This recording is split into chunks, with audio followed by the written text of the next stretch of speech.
தாவேகா நடத்திய சிரிப்பு பொதுக்குழு சிறப்பு பொதுக்குழு அதில் இந்த மூத்த தற்கூறிகள் என்னென்ன பேசினாங்க அப்படிங்கிறதெல்லாம் அதெல்லாம் பார்த்தியாச்சுரா. ஏன்டா அவனை பின்னாடி தெரிஞ்சுட்டு இருக்கீங்க, வேலை வெட்டியே கிடையாது உங்களுக்கு. நான் தான் பார்க்குறேன், வேற வேலை வெட்டியே இல்லையா உங்களுக்கு? இல்லை, அவன் சுத்து பின்னாடியே தெரியுங்களா? இல்லை நான் தான் சொல்கிறேன், அவங்க வேண்டாம், அவங்க டீல் பண்ண வேண்டாம், அவங்க சங்காத்த வேண்டாம், நம்ம திரும்பி போனாலும் குறுக்கு அப்படி குறுக்கு அந்த கௌசிக் வந்தா அப்படிங்கிற மாதிரி சிலதை கொண்டு வந்துடுறானுங்க.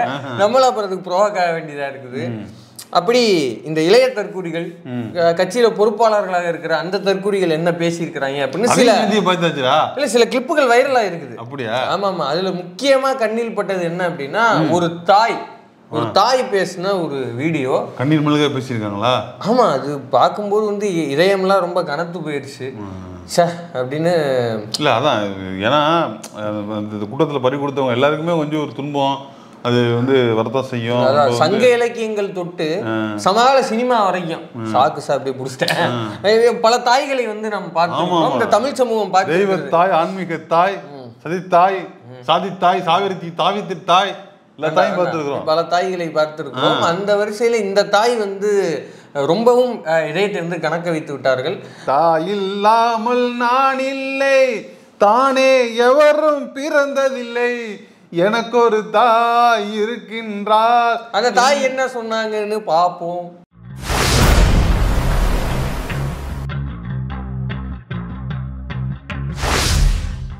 பார்க்க முடியாம அவர் பார்த்தோன்னே எங்களுக்கு அழுகதான் வந்துச்சு. அவரை பார்க்கணுன்னே மெயினா வந்தது. இன்னைக்கு நான் வந்திருக்கேன்னா, என் பொண்ணு அங்க ஐசியூல அட்மிட். ஆக்சுவலி எனக்கு ஒரு பொண்ணு, என் பொண்ணு உடம்பு சரியில்லாம ஹாஸ்பிட்டல் இருக்கா இப்போ. ஆனாலும் சாரை பார்க்கணும்னு நாங்க பழனில இருந்து வந்திருக்கோம். எப்படி இதுதான் நான் பாட்டுலாம் வேற பாடி வச்சிருந்தேன். அதுக்காக இதுதான் சொல்றேன், நம்ம ஆட்களுக்கே இருக்கிற பிரச்சனை இந்த நரம்பு தளர்ச்சி தான். அதுதான் நான் போட்டுக்கு ஏதோ பாட்டெல்லாம் பாடி இது பண்ணிட்டேன். என்னோட ஐசியூல அட்மிட்டு. ஆக்சுவலி எனக்கு ஒரே ஒரு குழந்தை தான், பெண் குழந்தை. அது ஐசியூல அட்மிட் ஆகி இப்போ ஒன்று எமர்ஜென்சி இருக்குது. ஸோ வாட் இருக்கட்டுமே, தளபதி இன்னைக்கு விட்டா பார்க்க முடியுமா? குழந்தை வரும், ஒரு தளபதி வரும். ஆக்சுவலா என்னன்னா, நம்ம ஆட்கள் பல பேர் இதை தேடிக்கிட்டே இருந்தாங்க. ஒரு சரித்திர சிறப்பு வாய்ந்த கோட் இது. குழந்தை செத்தா போகட்டும், குழந்தை இன்னொன்னு பெற்றுக்கலாம், தளபதியை பெக்க முடியுமா அப்படின்னு இன்ஸ்டால ஒரு கமெண்ட் போட்டான்ல. பேஜோடைய அட்மின் யாருன்னு பலரும் தேடிக்கிட்டு இருந்தாங்க. நான் புடிச்சிட்டேன், இந்த மாதிரி தான் அந்த அட்மின், வேற யாரும் கிடையாது. இல்ல இது குழந்தை போனா போகட்டும், இன்னொன்னு பெற்றுக்கலாம், தளபதியை பெக்க முடியுமா? Jokes apart. இதை நம்ம எப்படி எடுத்துக்கிறது, எப்பேற்பட்ட வரிகள் இந்த அம்மா பேசுறத பார்த்தா தெரியல, எனக்கு தெரியல எப்படி எடுத்துக்கிறதுன்னு. அதாவது ஆக்சுவலி என் பிள்ளை ஐசியூல போராடிட்டு இருக்குது உயிருக்கு. ஸோ வாட், நல்லா பட்டு சேலை கட்டி நகைகள்லாம் போட்டுட்டு நான்லாம் நிறைய சந்தோஷத்தோட பழனியில இருந்து வண்டி பிடிச்சி தளபதி பார்க்க வந்தது கூட ஏதோ அவசரத்துல ஒரு எட்டு பார்த்துட்டு போயிடலாம் அப்படிங்கிற ஒரு தோரணையில அந்த ஆட்டிடியூட்ல வந்தா கூட இப்படி ஒரு பாலிஸ்டா அவங்க எவ்வளவு ஒரு ஆர்கனைஸ்டா வந்திருக்கிறாங்க அப்படின்னு நினைக்கும் போது இந்த இடத்துலதான் எனக்கு இந்த தாய்ப்பாசம்னு சொல்லுவாங்கல்ல, அதுக்கு இளையானது உலகத்திலே ஒண்ணு இல்ல அப்படின்னு பெரும்பாலும் எல்லாரும் பேசுவாங்க. தாய்ப்பாசம், தாய் உலகத்திலே உன்னதமானது தாய்ப்பாசம், தாயின் கண்ணீர், தாய்ப்பால் அப்படின்னு பயங்கரமா எமோஷனலா பேசுவான். பட் இவங்கள நாட்களை பார்க்கும் போது எனக்கு ஒரு கேள்வி வருது. அந்த தாய்ப்பாசம் இல்லப்பா, அந்த தாய்மையே எனக்கு கேள்விக்குள்ளாகுது. அப்படி உண்மையிலே தாய்மைன்னு ஒண்ணு இருக்குதா அப்படின்னு நம்மளுக்கு. அப்ப கெட்ட தாயே இல்ல இந்த மாதிரியான தாய்கள் இருக்கதான் செய்யறாங்க அப்படின்னு திரும்ப திரும்ப நம்மளுக்கு உறுதிப்படுத்துவதற்காக தாய்மைங்கிறதுலயும் ஒரு புனிதப்படுத்தல் இல்லை. இந்த மாதிரி தாய்களும் இருக்கிறார்கள். இந்த இடத்துல ஒரு கருத்து சேர்க்கல் பண்ணல. அவன் வந்திருந்ததே உண்மையிலேயே இல்லைங்க, என் பையன் ஐசியூல இருக்கிறாங்க, அவனுக்கு 50 லட்சம் மருத்துவ உதவி தேவை, 50 லட்சம் 1 கோடி பணம் கேட்கறாங்க, என்கிட்ட இல்லைங்க, அதுக்காக நான் ஒரு சிஎம் பார்க்க வந்திருக்கிறேங்க, இல்ல தளபதி எனக்கு ஒரு 1 கோடி ரூபாய் கொடுக்க சொல்றாருங்க, எனக்கு நான் பார்க்க வந்திருக்கேங்க அப்படின்னு சொன்னா கூட ஓகே, நம்ம எடுத்துக்கலாம். எங்க இவங்கள்ட்டயா இதே போல ஒரு சம்பவம் நடந்தது. இதே போல ஒரு தாய் இதே தாவே அலுவலகத்துக்கு ஒரு மருத்துவ உதவி கேட்டு வந்தாங்க. வந்தப்ப இவங்க என்ன பண்ணாங்க ஞாபகம் இருக்குல்ல? என்ன பண்ணாங்க? அந்த அம்மாவை பேச விடாம டிவி கே அப்படின்னு சுத்தி கத்திட்டு இருந்தாங்க. ஒரு இடத்துல நம்ம டென்ஷன் ஆகிட்டு இப்படி பண்றது அசிங்கமா இருக்குது, கடுப்பா இருக்கு அப்படின்னு அந்த அம்மா சொல்ற அளவுக்கு கொண்டு வந்து விட்டாங்க. எனக்கு திரும்ப என்னன்னா, அந்த தாய்மை தாய்ப்பாசம் அப்படின்னு சொல்றாங்களே, அதெல்லாம் உண்மையான சம்பந்தப்பட்டவங்களே வந்து கேட்டு குப்பையில போடுங்க. அது அப்புறம் நான் என்ன சொல்றேன், பெத்த மக வந்து ஐசியூல போராடிட்டு இருக்கு. ஐசியூல அட்மிட், ஆக்சுவலி ஐசியூல இருக்குது, ஐசியூல அட்மிட், ஆக்சுவலி அட்மிட்டட். ஆனா சோ வாட், தளபதியை விட்டா பார்க்க முடியுமா? என் புள்ள நாளைக்கு ஐசியூல திரும்பி நான் பாத்துக்கிறேன், தளபதியை பார்க்க முடியுமா? இன்னொரு விஷயம் இருக்குது, இப்பேற்பட்ட ரசிகர்கள் வந்து அந்த ஆளுக்கு இருக்கிறாங்கிறத அவன் கொஞ்சமாவது ஏதாவது யோசிக்கிறானா? ஜோக்ஸ் அப்பார்ட், இல்ல குழந்தைய விட்டுட்டு கூட ஒரு நடிகனை பார்க்க வராங்க, உன்னை பார்க்க வராங்கன்னா அதுக்கு தகுந்த மதிப்புல அவன் இருக்கிறானா? இப்போ இவ்வளோ மதிப்பு கொடுக்குறாங்கல்ல, இதுக்கு வேல்யூவான ஆள் அவன் கிடையாது. அதான் சொல்ல வரேன். அப்படி இருந்திருந்தால் இவ்வளோ மக்களை 7 மணி நேரம் எப்படி காக்க வச்சிருப்பான் அவன்? ஷூட்டிங்க்கு வந்து ஷார்ட் டைமிங்க்கு போறவன் அந்த கரூர் கூட்டத்துக்கு எப்படி லேட்டா போவான்? அது வேணும்ல. அது வந்து இந்த மக்கள் அனௌன்ஸ்மென்ட்டே இல்ல, கோவாக்கு டூர் அடிக்கிறவர் ஒரு எளிய மக்கள் அனௌன்ஸ்மென்ட்டே இல்லாம நாயே கொஞ்சம் போறவர் இங்க வரும்போது மட்டும் எப்படி அனௌன்ஸ்மென்ட்? இது வந்து ஒரு பெருந்தன்மையானதா? எளிய மக்கள், பாமர மக்கள், அவங்களுக்கு பெருந்தன்மையில வந்து விஜய் தப்பு சொல்லாம அவர் என்னங்க, அவர் வந்து முதலாளி ஐயா பண்ணையாரு, அவரை போய் நாம தப்பா பேசுறதா? அவரை தான் நாம பார்க்க வரணுங்கிற எண்ணத்திலே இன்னமும் இருக்கிறாங்க. அந்த அதை வந்து அட்வான்டேஜா எடுத்துக்கிட்டு விஜய் வந்து இன்னமும் அந்த மக்களை வந்து ஏமாத்திக்கிட்டு தெரிஞ்சுட்டு இருக்கிறாப்புல. அதாவது பெத்த மக ஐசியூல இருக்குது, ஆக்சுவலி ஐசியூல இருக்குது, உயிருக்கு போராடிட்டு இருக்குது, நான் தளபதியை பார்க்க வந்துட்டேன் அப்படின்ற நிலையில இருக்கிறவங்கள்ட்ட அப்படி நிலையில இருக்கிறவங்கள்ட்ட போயிட்டு இவ்வளவு நான் அப்படி பார்க்கல. அது எப்படி தெரியுமா இருக்கு? இல்லப்பா, அதான்ப்பா யதார்த்தமா இருக்குது. இப்போ நடிகனை பார்க்க வர்றதோ இல்ல ஒரு பெரிய ஆளுமையை பார்க்க வர்றதோ ஒன்றும் இல்லை தம்பி. அவங்க என்ன நினைக்கிறாங்க, விஜயா பார்க்கறது இல்லை, கிரிமினல் விஜய் அவங்க பார்க்கல. திருப்பாச்சி வர்றதுல என்னத்தவன் செஞ்சு புட்டோம், அண்ணன் தங்க ஆயு புட்டோம், நீயும் நானும் ஒன்னா பிறந்த பாவமா அப்படிங்கிறத பணியூருக்கு போனா அப்படி பாடிட்டு இருப்பாரு. நீ போனா நம்மள அப்படி நின்றுட்டு பாடுவாரு நம்ம அண்ணன் அப்படின்னு நினைச்சு உண்மையிலேயே அதான் நினைக்கிறாங்க அவங்க. உண்மையிலே சொல்லவா, போனா என் புள்ள வந்து ஹாஸ்பிட்டல் இருக்குது, தளபதியை பார்த்தா என்னை பார்த்து கண்ணீர் விடுவாரு, எங்க அண்ணன் என்னை பார்த்தா ஒரு ஆறுதலா இருக்கும்னு உண்மையிலே அவங்க நினைக்கிறாங்க. ஆனால் விஜய் ஒரு கிரிமினல் விஜய். அவர் வந்து கோட்டு படத்துல கடைசியா வர அந்த வில்லன் கேரக்டர், அவருக்கு வந்து ஜீவன் கேரக்டர்ங்கிறது உங்களுக்கு தெரியல. அவர் வந்து விஜய் வந்து ஒரு கிரிமினல், விஜய் ஒரு சைக்கோங்கிறது சில பேருக்கு தெரிய மாட்டேங்குது. நீங்க திருப்பாச்சி நினைச்சு போயிட்டு இருக்கீங்க. அவர் திருப்பாச்சி விஜய் கிடையாது, அவர் கோட்ல வர அந்த ஜீவன் விஜய். அவர்கிட்ட என்ன எக்ஸ்பெக்ட் பண்ணுங்கிற மாத்தி எக்ஸ்பெக்ட் பண்ற. நடிகனாலே ஹீரோனாலே வந்து படத்துல எப்படி நடிப்பானோ அந்த கேரக்டர் தான் நிஜத்துல இருக்கணும்னு நம்புற பாமர மக்கள், எளிய மக்கள் தான் அந்த அதுல ஒருத்தவங்க தான் இவங்க. ஆக்சுவலி நினைக்கும் போது கஷ்டமா இருக்குது. இவங்க நேரங்காலத்தை வேஸ்ட் பண்ணிட்டு இதெல்லாம் பார்த்துட்டு இருக்காங்க. அந்த மாதிரி அதெல்லாம் கஷ்டப்படல, நீங்க ஏன் கஷ்டப்படுறீங்க? இவ்வளவு காம்ப்ளிகேட்டடா இவங்கள்ட்ட பேசாதீங்கிற நானு. அப்படி சொல்லக்கூடாது. நான் உண்மையே சொல்றேன், அவங்க வந்து ஒரு திருப்பாச்சி விஜயாவும் வேலாயுத விஜயமாவும் அவங்க பாக்குறாங்க.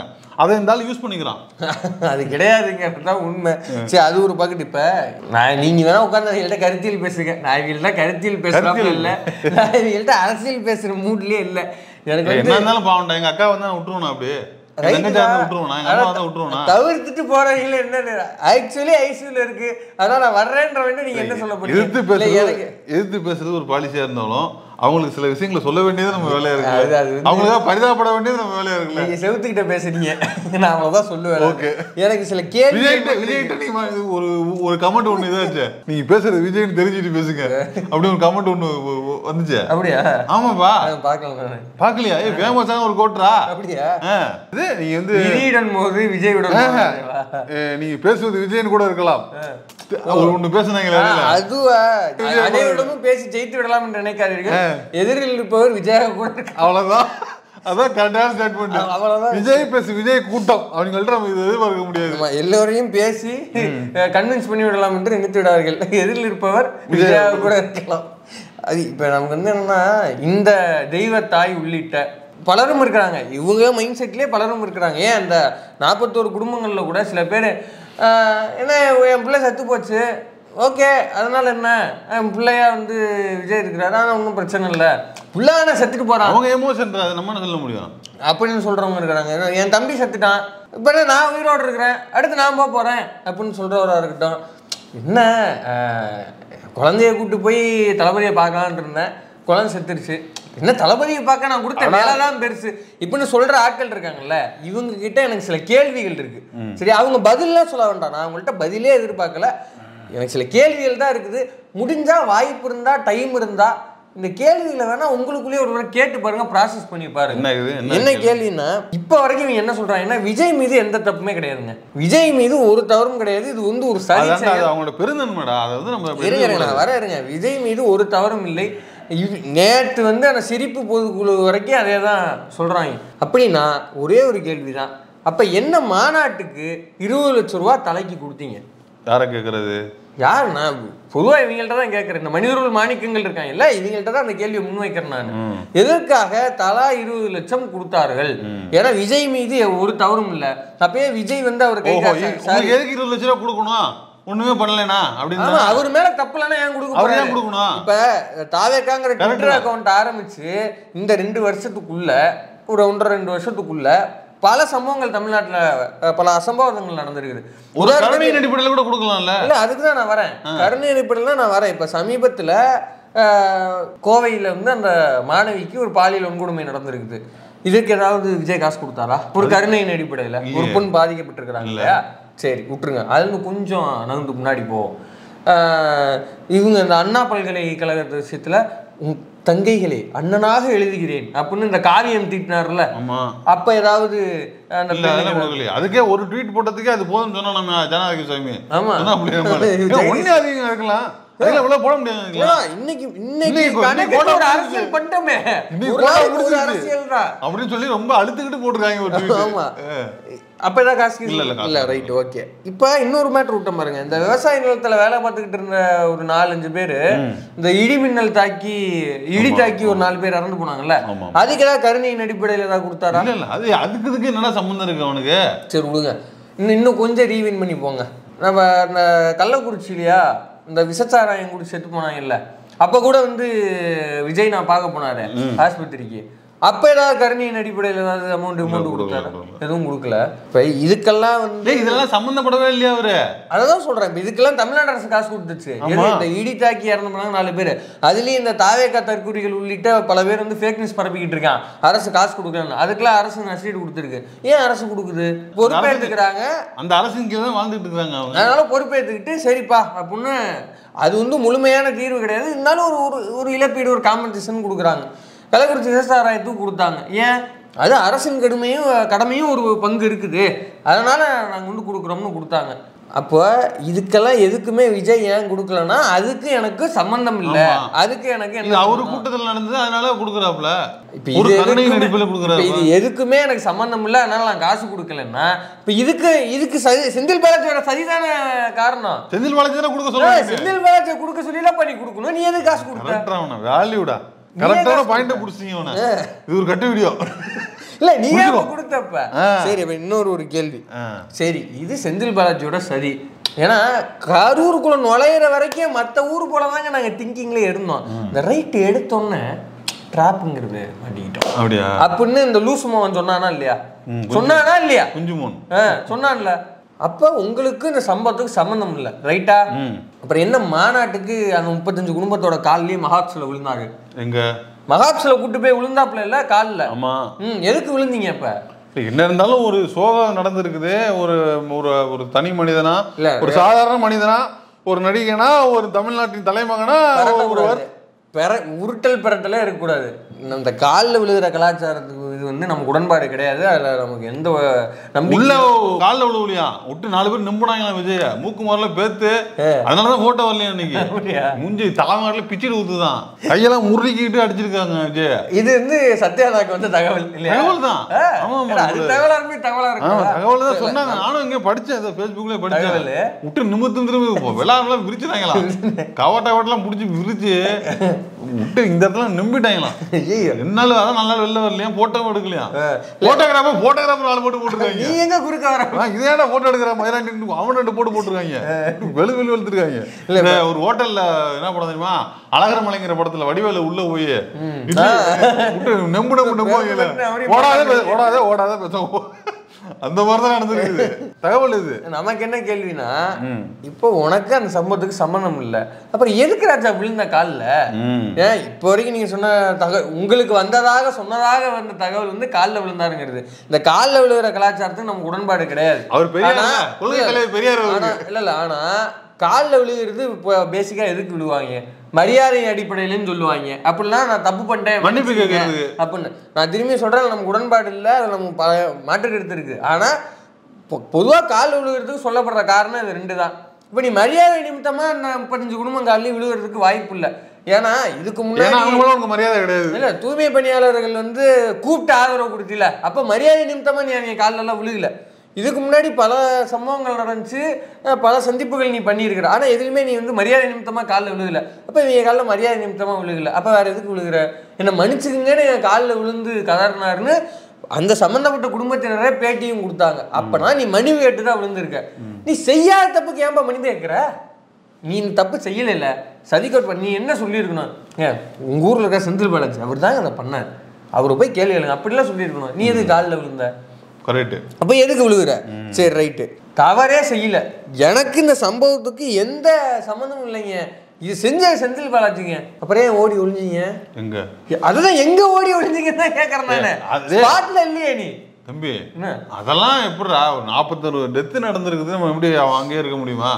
அதனால சரி நான் போயிட்டேன். ஒரு இதுக்காக 41 டெத்து நடந்துச்சு. செந்தில் பாலாஜி அங்கே தான் இருந்தாரு. ஆமா, அன்பில் மகேஷ் அங்கே தான் இருந்தாரு. ஆமா, மாஸ்டர் நைட்டோட நைட்டா போனாரு, முதல்வர் நைட்டோட நைட்டா போனாரு. 41 டெத்து தான் நடந்துச்சு. ஆமா, வெளிநாட்டுல இருந்து துணை முதல்வர் கிளம்பி வராருப்பா, 41 டெத்து தான் நடந்துச்சு. ஏன் தலைவர் கிளம்பி போறாரு? 41 டெத்து நடந்துச்சு. ஒரு பயத்துல போயிருக்கலாம், ஒரு பதட்டத்துல போயிருக்கலாம், ஏதோ ஒன்று நடந்திருக்கலாம். பாலச்சந்திரன் சார் தான் கரெக்டா சொன்னாரு, அவர் பதட்டம் ஆயிட்டாருங்க, என்ன நடக்குதுன்னு தெரியல அவருக்கு, இதெல்லாம் புதுசு இல்ல, அதனால அவர் பதட்டம் தாங்க முடியும் ஓடி போயிட்டாரு. நாங்காம ஓடி போனேன். ஏர்போர்ட் போனீங்கல்ல, திருச்சி ஏர்போர்ட் உள்ள நுழையும் போது சார் 31 பேர் செத்து விடாங்க சார் சார் அப்படின்னு கத்துனாங்க இல்ல. அப்போ ஒரு திரும்பி ஏங்க எனக்கு கொஞ்சம் பதஷ்டமா இருக்குது, இப்படி ஒரு சம்பவம் நடந்து போச்சு, ஆனா இதுக்கெல்லாம் காரணம் செந்தில் பாலாஜி தான், இது வந்து திமுகவோட சதி, நன்றி வணக்கம், எனக்கு பதஷ்டம் நின்னோன்னு நான் உங்களை பார்த்து பேசுறேன் அப்படின்னு போயிட்டே இருக்கலாம்ல. நான் 300 கோடி சம்பளம் வாங்குற ஒரு ஹீரோ, நானு 1000 கோடி பிசினஸ் வச்சிருக்கேன், நான் போய் அழுதாலோ மன்னிப்பு கேட்டாலோ அல்லது வந்து இறங்கி பேசினாலோ இமேஜ் என்ன மன்னிப்பே கேட்க இல்லடா, நான் எப்படி அப்படிலாம் பேச முடியும்? என்னோட ஆட்டிடியூட் எப்படி இறங்கி என்னால பேச முடியும்? நீ போற போக்கல ஏங்க இது திமுகவோட சதிங்க, நான் எனக்கு பதஷ்டம் நின்னோன்னு நான் வந்து உங்களுக்கு வீடியோ கால் பண்ணி உங்களிடம் சந்திக்கிறேன், திமுக கான்ஃபிடன்ஸா இருங்க, நன்றி வணக்கம் வெற்றி நிச்சயம் போக வேண்டிய ஒரு வாரம் சொல்லிருக்கலாம்ல, குடிமொழியை போதா இல்ல சொல்லிருக்கலாம்ல, ஏன் சொல்லல? சரி ரைட்டு, இங்கதான் உனக்கு பதஷ்டமா வந்துட்டு சென்னை ஏர்போர்ட் வந்து தானே அந்த பிரைவேட் ஜெட் நின்னுச்சு, ஏர்போர்ட்டுக்கு வெளியில ஒரு பிரஸ் மீட் அரேஞ்ச் பண்ணிருக்கலாம்ல, ஏன்னா உடனே பதஷ்டமா இருக்கும். அந்த டிராவல் வந்து ஒரு 1.5 மணி நேரம் 2 மணி நேரம் ஆகும் சென்னை போறதுக்கு, அதுக்குள்ள பதஷ்டம் நின்று இருக்குமா இல்லையா? ஒரு கட்டிங் கிட்டிங் ஒரு மாத்திரை கீத்திரை போட்டு பதஷ்டத்தை நிறுத்தி இருக்கலாமா இல்லையா? அப்ப இறங்கி ஒரு பிரஸ் மீட், ஏங்க இது திமுக சதிங்க, செந்தில் பாலாஜி தாங்க பண்ணார், 2000 பேர் உள்ள இறக்கி விட்டுங்க, ஒரு கீச்சு இப்படி கீச்சுனாங்க, மயக்க பொடியெல்லாம் அப்படி தெளிச்சாங்க, சொல்லியிருக்கலாமா இல்லையா? அப்ப ஏன் சொல்லல? ஏன் ஓடி ஒளிஞ்சப்ப 30 நாள் எங்க ராஜா போன நீ? 30 நாள் எங்க போனீங்க? 30 நாள் சோகத்தில் ஆழ்ந்திருந்தாரு. ஜீவனை விடுங்க, கட்சிக்கு பொதுச் செயலாளர்னு ஒருத்தர் இருக்காருல்ல, புஜி ஆனந்த், அவருங்க உணரு நடுராத்திரி ஏதோ ஒரு ஹைவேஸ்ல நின்றுக்கிட்டு இங்கிட்டு அங்கிட்டு குறுக்க மறுக்க நடக்கிற வீடியோலாம் வந்துச்சுல, ஏன் அங்க என்ன வேலை உனக்கு? எங்கேயோ ஒரு கும்மிருட்டுல நின்றுட்டு இருக்கல, வெள்ளை சட்டையை போட்டு. அதடா 3 பேரும் ஆம்புலன்ஸ் பிடிக்க போயிருக்காங்கடா, 3 பேரும் திரும்பி வரவே இல்லை. அப்படி யாருக்கு ஆம்புலன்ஸ் பிடிக்க? அந்த 40 பேர் இறந்தாங்கல்ல, ஆட்டோ ஏதாவது கிடைக்குதா, ஆம்புலன்ஸ் ஏதாவது கிடைக்குதா, ரோட்டுக்கு வந்திருக்காங்க, மெயின் ரோட்டுக்கு, அப்படியே வீட்டுக்கு கிளம்பி விட்டாங்க 3 பேரும். அப்படியே 30 நாளா ஆம்புலன்ஸ் ஆட்டோவும் தேடி இருந்துருக்காங்க, கிடைக்கவே இல்லை. ஐயோ அது உள்ள கவர்மெண்ட் உள்ள ஊத்துல செஞ்சு விட்டாங்க, அவ்வளவுதான். சரி ரைட், இந்த கட்சிக்குன்னு கோபாசேன்னு ஒருத்தர் இருந்தா, கோபாசே கட்சிக்கு கோட்ஸா தான் இருப்பாங்க அந்த கட்சி. யாரு? நம்ம புச்சட்னி பட்டிமன்ற பட்டிமன்றம் எங்க போனாப்ல, இவங்க எல்லாம் விடுங்க, புசியானந்தா இருக்கட்டும், இவன் தலைவராக இருக்கட்டும், எல்லாம் ரைட்டு. புச்சட்னி யாருக்கு பயந்து போனாப்ல, எதுக்கு போனா? தலைவர் தலைவர் வீட்டுல இருந்தாப்ல, எதுக்குன்னு கேட்கறேன். தலைவர் வீட்டுல இருந்தாப்ல, A1 A2 எதுலயும் நீ கிடையாது, எதுக்கு எங்க போய் ஓடி ஒளிஞ்சாப்ல இருந்தாலும்? அந்த தலைவர் வீட்டுல இருந்தாப்ல. நேத்து ஆத்தாத்து நல்ல சில்பா குமார், இவங்களாவது பரவாயில்ல, புசியானந்தாவது ஏதோ நடுக்கடல்ல தான் இருந்தாங்க, அவன் பொண்ணுதான் மோசம். இவன் போயிட்டான் டேராட்டுக்கு. இதே கேட்கிறாப்ல, நான் பேசட்டுமா கண்டினியூ பண்ணட்டுமான்னு. அதுக்கு இந்த சில்பா குமார் ஒண்ணுமே சொல்லடா. எனக்கு தெரிஞ்சு இந்த கூட்டத்தில் இவ்வளவு பெரிய அசம்பாவிதம் நடந்தது காரணமே அவன் தான். ஏன்னா பேசாம இருக்கிறான், ஏன்னா டாப் ஆங்கிள் இருக்கிற உன்னை சுத்தி என்ன, உன்னை சுத்தி ஒரு குறிப்பிட்ட லெவலில் என்ன நடக்கும்னு கண்டிப்பா தெரிஞ்சிருக்கும். கண்டிப்பா அப்ப அவ்வளவு பெரிய பரட்டம் நடக்கும் போது அவர் கேட்கிறாப்புல, என்ன நடக்குது பேசலாமான்னா ஒண்ணுமே சொல்லாம அதை வந்து கண்டினியூ பண்ண வச்சிருக்கலாம். ஒன்றும் இல்லைண்ணே, பல மூத்த பத்திரிகையாளர்கள் வந்து இந்த சம்பவத்தை குறித்து பேசும்போது இவ்வளோ பெரிய கூட்டம் இருக்கும்போது நீங்கள் ஃபுட்டேஜில் ஒரு விஷயத்த கவனிக்கலாம். அதாவது மக்கள் இப்படி அலை மாதிரி ஒரு சின்ன மூமெண்ட் கொடுக்குறாங்கன்னா என்ன பொருள்னா, அங்கே ரஷ் அதிகமாயிருச்சு, கால் தரையில படலைன்னு அர்த்தம். அலை மாதிரி ஒன்று உருவாகிடுச்சுன்னா கால் தரையில படலைன்னு அர்த்தம். உடனடியா அந்த கூட்டத்தை இது பண்றதுக்கான வழியை பார்க்கணும். மருதேந்திர தான் கரெக்டா சொன்னாரு. ஒரு வந்து ஒரு ஒரு 2 அடிக்கு வந்து எங்கேயாவது ரோட்ல தண்ணி நிற்கும் போது அதில் ஒரு காரோ பஸ்ஸோ ஒரு 2 வீலரோ வந்தா கூட அந்த தண்ணிக்குள்ள ஒரு வேவ் மாதிரி போகும். வேவ் மாதிரி போய் செவுத்துல அடிக்கும். அதே மாதிரி தான் இன்னைக்கு அந்த மக்கள் வெள்ளம் போல் காட்சி அளித்தாருன்னு சொல்றாங்கல்ல, அந்த வெள்ளம் ஓடி இப்படி போய் ஆளே போய் அடிச்சது தான் அந்த வந்து ஸ்டாம்பிடே நடந்திருக்குது. அலை மாதிரி ஆரம்பிச்சனாலே உஷாராயிருக்கோமா. இதெல்லாம் வந்து பல மூத்த பத்திரிகையாளர்கள் இதை வந்து குறிப்பிட்டு பேசுறாங்க. இது வந்து உலகம் முழுக்க இதுதாங்க ஃபார்முலா. இப்படி ஒன்று நடக்குதுனாலே அலர்ட் ஆயிடணும் ஏற்பாட்டாளர்கள். அதையும் மீறி நீங்க சொன்னாப்ல அவன் பண்ணிட்டு எங்க போனா நேரம் வண்டி பிடிச்சி டேராடூன் போயிட்டான். அதுவும் கூட வந்து 2 எஸ்பிஜி கமாண்டோவா அதில் கூப்பிட்டு ஆள் கிளம்பிட்டாப்புல. நீ எங்க ராஜா போன? இவங்களாவது பரவாயில்ல, டேராடூன்ல நீ தானே போய் பேட்டி கொடுத்த. தாத்து நாத்துனா யார் ஓடி போனது உனக்கு தெரியாதா? என்ன வரலாறு எதுவுமே தெரியாம அற்பத்தனமா பேசுறாங்க. இல்ல டேராடூன்ல போயிட்டு பாஸ்கெட்பால் மேட்ச்க்கு மட்டும் போகலினா வந்து அப்படியே அந்த இடத்துல நின்னுக்குங்க. கீழே வராது கூடைகளே விடுவாரு. அப்படிதானே பேசுறாங்க. தாவேக்கா மேல இருக்கிற அந்த கொஞ்சம் நஞ்சமா மரியாதை இருக்குல்ல, அது எல்லாம் ஃபுல்லா லாஸ் ஆகிட்டே இருக்குது. அவனுக்கு கொஞ்சம் நஞ்ச மரியாதை போயிட்டே இருக்குது. இல்ல இப்ப என்ன கேள்வினா, இப்போ பூரா பேர் ஓடி விழுந்தாங்களா இல்லையா? இவெல்லாம் விடுங்க. இந்த காலேஜ் பிள்ளை இருக்காப்புல அவரெல்லாம் சும்மா நின்னா யூடியூப் சேனலை தவிர வேற எவனும் சீண்டவே மாட்டான் இல்லையா? அவெல்லாம் எங்க போய் விழுந்தாப்புல? இப்போ இவங்க ஓடி ஒளியிலன்னாங்க இல்லை. இப்போ இவ்வளோ பேர் ஓடி விழுந்ததுக்கு நம்ம விஷயத்த சொல்லிட்டோம். நேற்றுக்கு வந்து கோர்ட்டில் ஒரு வாத பிரதிவாதங்கள் நடந்திருக்குது. என்னன்னா, தமிழ்நாடு காவல்துறை கோர்ட்டார்ட்ட என்ன சொல்றாங்கன்னா, இந்த சம்பவம் முடிஞ்சோடனே ஆதவர்ஜுனா ஓடி ஒளிந்து விட்டார், இது கோர்ட்ல தப்பி ஓடி விட்டார். இப்ப இது பொய்னா ஆதவர்ஜுனா தரப்பு வழக்கறிஞர் இருந்திருப்பான்ல, உடனே எந்திரிச்சு இல்லைங்க எங்கால் வந்து அது பதிவு பண்ணப்படாம இருந்திருக்கலாம் தம்பி. இல்ல இவன் சொல்லணும்ல, கோர்ட் வரலையே, இருந்தாலும் எந்திரிச்சு லாயர்லாம் போயிருக்காப்ல. ஆனா இதுக்கு அப்ஜெக்ஷனே சொல்லல.